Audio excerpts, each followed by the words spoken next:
Hello, Bob here from Silver Fox Fitness, and welcome to Hip Health.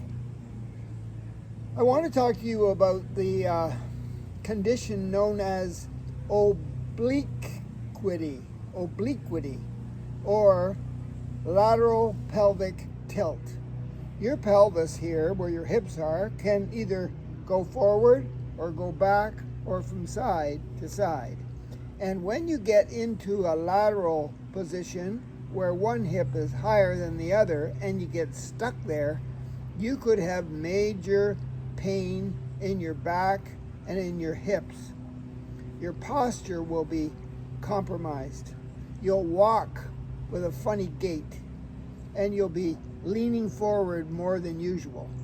So I want to share a few exercises with you that you can do without too much trouble if you get into obliquity or lateral pelvic tilt.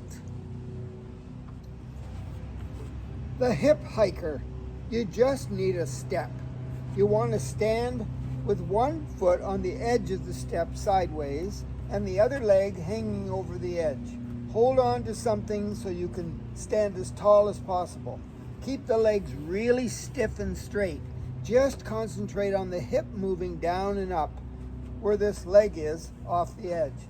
So I'm kind of even there with my feet. I'm going to lower my hip down like this so the other side is higher. Hold it there.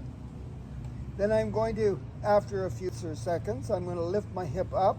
My legs are completely straight. So now this hip is higher than the inside one. And then I go down again.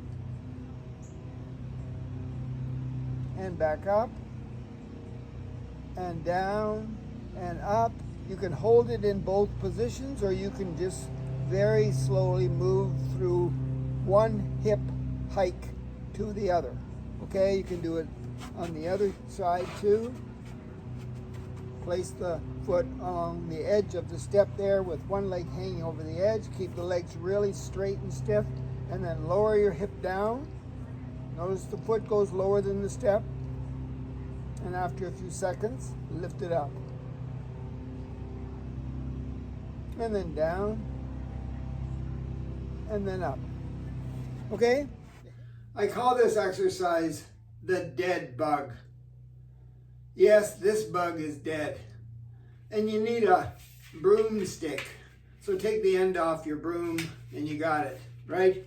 So I'm going to lie on my bed here and I'm going to put a little pillow underneath my neck to try to get my body lined up properly. I don't want my head up too high. And then I'm going to bring my legs up so that my knees are over top of my hips and my legs are shoulder width apart. And I'm going to stick my broom in between so that part of the broom is where my hamstring is here behind my knee, and the other one is where my quad is on the other side over here. So I'm in this dead bug position. I'm pushing down on the stick or the broom handle with this leg, and I'm trying to pull the other one back up, maintaining a perfect straight broom handle, right? I don't want it like this. I don't want it like this. I want it right there. So I'm pushing down with one leg and pulling back with the other. It's an isometric hold, and you just breathe comfortably. Try to keep the broom handle straight, parallel to the bed, and then relax. Switch around. So now it's got to go under here and over here. Yeah, that way. So my legs are up like the dead bug, holding on to the stick, and then push and pull back with the legs, creating that isometric hold. Breathe comfortably.